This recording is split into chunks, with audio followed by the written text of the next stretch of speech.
Este mar está casi cerrado por tierra y se ha navegado durante miles de años. Aún así, su historia tiene una grieta enorme. Hubo un tiempo en que aquí había un gran lago, no un mar, y después el agua salada terminó entrando. La discusión no es si cambió, es cómo cambió. Y esa diferencia lo convierte en uno de los misterios reales más incómodos de Europa. El Mar Negro es un mar interior rodeado casi por completo por tierra. Desde fuera parece un lugar cerrado, fácil de entender, pero está conectado al Mediterráneo por una cadena de pasos estrechos que funcionan como una puerta. Primero está el estrecho del Bósforo, que lleva al mar de Mármara, y desde ahí, por los Dardanelos, se sale al mar abierto. Esa conexión es pequeña en el mapa, pero gigantesca en sus consecuencias, porque cuando una cuenca está casi cerrada, basta con que su puerta cambie para que cambie todo el sistema. Y eso es lo que hace especial a este mar. No es solo que haya barcos y rutas desde hace siglos, es que su historia reciente, geológicamente hablando, no encaja en una sola versión. Durante mucho tiempo se pensó que el Mar Negro siempre fue más o menos como hoy. Pero las investigaciones modernas empezaron a señalar algo incómodo, que hubo una etapa en la que esta cuenca se comportaba como un lago enorme, con agua mucho más dulce y con un nivel distinto al actual. Si eso es cierto, entonces las orillas antiguas no estaban donde están ahora, y lugares que pudieron ser habitables, fértiles y estables durante generaciones, hoy estarían bajo el agua. Por eso esta historia no va solo de geología. Va de un cambio que pudo haber sido lo bastante grande como para quedar grabado en la memoria humana, transformándose con el tiempo en relatos de inundaciones y aguas que llegaron de repente. Y aquí está el punto clave que vamos a seguir. No todos los científicos explican ese cambio del mismo modo. Hay quien defiende una entrada violenta de agua salada desde el Mediterráneo. Y hay quien sostiene que el nivel fue subiendo de forma gradual, paso a paso, durante siglos. En los próximos minutos vamos a separar esas dos ideas, ver qué pruebas usa cada una y qué cosas no consigue responder del todo. La primera explicación que se hizo famosa tiene nombres y fecha. En 1998, dos geólogos de la Universidad de Columbia, William Ryan y Walter Pittman, propusieron que el cambio del Mar Negro no fue suave, fue brusco. Su idea parte de un punto muy concreto. Al final de la última glaciación, el nivel de los océanos subió, y con él subió el Mediterráneo. Según sus cálculos, en ese momento el Mar Negro no estaba al mismo nivel que hoy. Era una cuenca mucho más baja y con agua mucho más dulce, casi como un lago enorme. Y aquí entra la puerta de la que hablábamos, los estrechos. Si el Mediterráneo alcanzaba el punto de paso, el agua salada podía empezar a entrar. La hipótesis dice que eso ocurrió de forma violenta, que el Mediterráneo terminó superando la barrera y el agua empezó a fluir hacia adentro. Y como el nivel del Mar Negro estaba muy por debajo, la entrada se convirtió en una inundación masiva. No una marea grande, no una tormenta, un flujo constante, día tras día.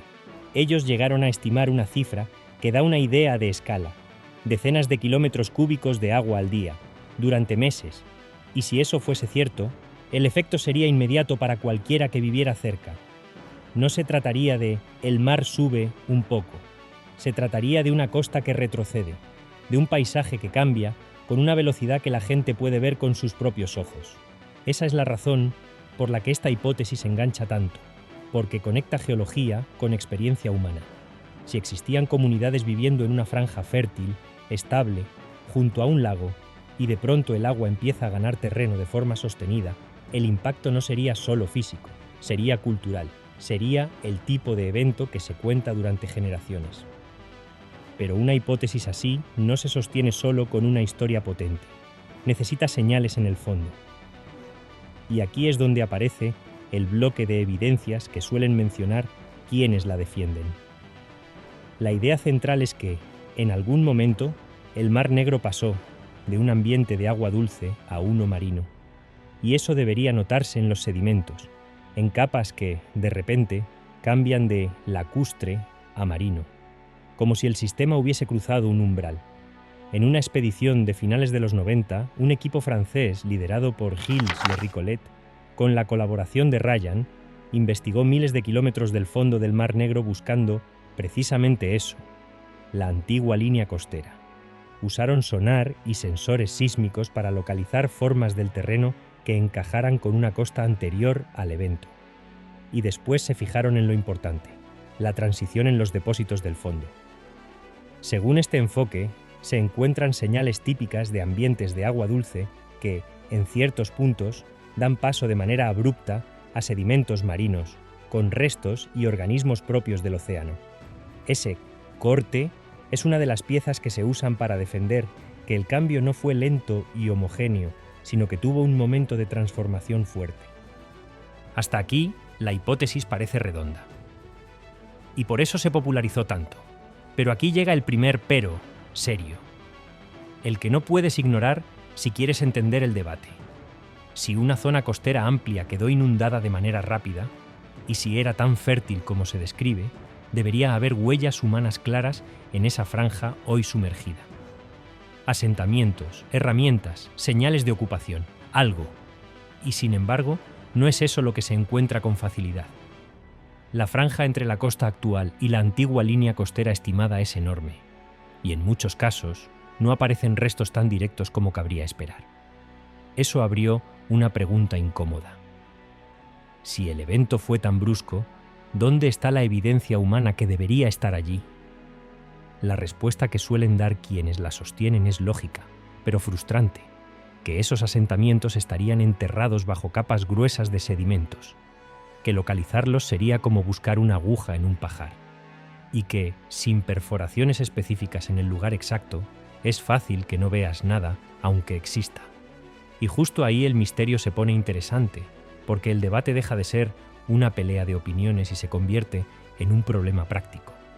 ¿Cómo demuestras algo cuando la evidencia, si existe, está escondida bajo el fondo? Y ahora sí, con esa pregunta en el aire, aparece la segunda gran explicación, la que dice que no necesitas un diluvio único para explicar el cambio, que el nivel pudo subir paso a paso, durante siglos, por rutas y aportes distintos. La segunda gran explicación parte de una idea mucho menos cinematográfica, pero muy difícil de descartar, que el nivel del Mar Negro no subió por un único evento brutal, sino por un proceso largo y escalonado después del deshielo. Esta teoría está conectada con lo que ocurrió en toda la región tras la glaciación. El deshielo no solo elevó el nivel de los océanos, también alteró enormes masas de agua interiores. Y aquí entra un actor clave, el Mar Caspio. Según esta hipótesis, durante un periodo del postglacial el Caspio llegó a subir mucho, hasta el punto de desbordarse hacia otras cuencas. La idea es que, cuando alcanzó ciertos umbrales, parte del excedente pudo fluir hacia el sistema del Mar de Azov y desde ahí hacia el Mar Negro. No sería un diluvio único, sino una alimentación continua, lenta, que empuja el nivel hacia arriba durante siglos. Y hay un detalle importante. En esta versión, el Mar Negro solo puede subir hasta cierto punto. Cuando alcanza el umbral del Bósforo, el exceso empieza a salir. Es decir, en vez de ser una cuenca que solo recibe, se convierte en una cuenca que también descarga hacia el Mediterráneo. Esto encaja con algo que se observa hoy. El Bósforo funciona como un sistema en capas. En la parte superior, el agua menos salina tiende a salir del Mar Negro hacia el exterior. Y al mismo tiempo, en capas profundas, el agua más salada y densa puede entrar desde el Mar de Mármara hacia el Mar Negro, dos corrientes en direcciones opuestas por el mismo estrecho. Si esto haya estado ocurriendo durante miles de años, la salinización deja de ser un misterio absoluto. El Mar Negro puede recibir grandes aportes de agua dulce, y aún así, ir acumulando sal en profundidad, lentamente, porque la entrada salina profunda no necesita ser rápida para cambiar el sistema con el tiempo. Esta teoría también usa un tipo de evidencia distinta, señales de organismos y microfósiles propios de la cuenca del Mar Negro en sedimentos del Mar de Mármara. Es decir, huellas de que el agua del Mar Negro llegó a influir aguas afuera, lo que refuerza la idea de un sistema de intercambio más gradual y dinámico. Y aquí es donde el debate se vuelve más incómodo para cualquiera que quiera una respuesta simple. porque si el proceso fue gradual, entonces no tiene por qué existir un único día cero del cambio. Podría haber fases, podría haber momentos de aceleración y momentos de estabilidad. Y eso complica muchísimo intentar contar una historia lineal. Además, algunas investigaciones posteriores han discutido fechas y ritmos del evento, sugiriendo que el momento del gran cambio podría haber ocurrido antes de lo que se pensaba originalmente. En tu referencia aparecen revisiones que desplazan la cronología y hablan de transiciones ecológicas intermedias, como si el sistema no cambiara de blanco a negro en un solo salto, sino pasando por estados mixtos. Y justo aquí aparece una tercera postura, que es la que muchas veces termina siendo la más razonable narrativamente, que la verdad podría estar en un punto intermedio, es decir, que existiera una entrada fuerte desde el Mediterráneo cuando se abrió o se estabilizó la puerta, pero que el nivel y la dinámica del Mar Negro también estuvieran influenciados por aportes graduales desde otras cuencas durante siglos, un momento clave más un proceso largo después. Eso explicaría por qué hay argumentos convincentes en ambos lados, y explicaría por qué el Mar Negro sigue siendo tan difícil de cerrar con una sola frase. Pero entonces volvemos al punto que dejamos colgando, porque es el que separa la historia bonita de la historia real. Si hubo un cambio lo bastante grande como para tragar una franja costera enorme, ¿dónde está la evidencia humana directa? Aquí no vale decir seguro que pasó sin más. Si queremos que esto sea sólido, hay que asumir lo que dicen los propios investigadores, que aunque existieran asentamientos, hoy podrían estar enterrados bajo sedimentos gruesos. Y que buscarlos no es bucear y ya está. Es decidir dónde perforar en un área gigantesca, sin saber exactamente cuál era el punto más habitado. Es literalmente el problema de la aguja en el pajar. Y eso nos deja con una conclusión provisional muy potente para retención. El Mar Negro no es solo un debate de geólogos. Es un lugar donde la evidencia que podría cerrar el caso, si existe, está escondida en el peor sitio posible, bajo el agua y bajo el barro. Al final, el misterio del Mar Negro no es solo si hubo diluvio o no. Es si podemos medir con precisión cuánto de ese cambio fue rápido, cuánto fue gradual y qué quedó sepultado debajo. Porque hay dos hechos que casi nadie discute. El primero, que el Mar Negro tuvo un pasado distinto al actual y que su conexión con el Mediterráneo es la llave que define su comportamiento. El segundo, que por cómo funciona su estratificación y su química, este mar puede conservar rastros del pasado de una forma que en otros lugares se pierde. Si algún sitio puede guardar evidencia sumergida durante milenios, es este. Eso abre la puerta a una idea inquietante: que parte de la historia humana temprana de esa región podría estar ahí abajo, sin que la hayamos visto todavía. No porque no exista, sino porque no sabemos dónde mirar. Y aquí es donde quiero dejarte con preguntas concretas, de las que se discuten bien en comentarios. Si tuvieras que elegir una opción, ¿qué te parece más plausible?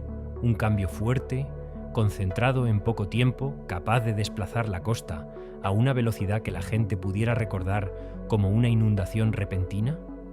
¿O un proceso más lento, durante siglos, que la memoria humana acabó convirtiendo en leyenda? Y otra, si un día aparecieran asentamientos neolíticos bajo sedimentos, ¿crees que estarían más cerca de la costa actual? ¿O en esa antigua línea costera sumergida mucho más lejos?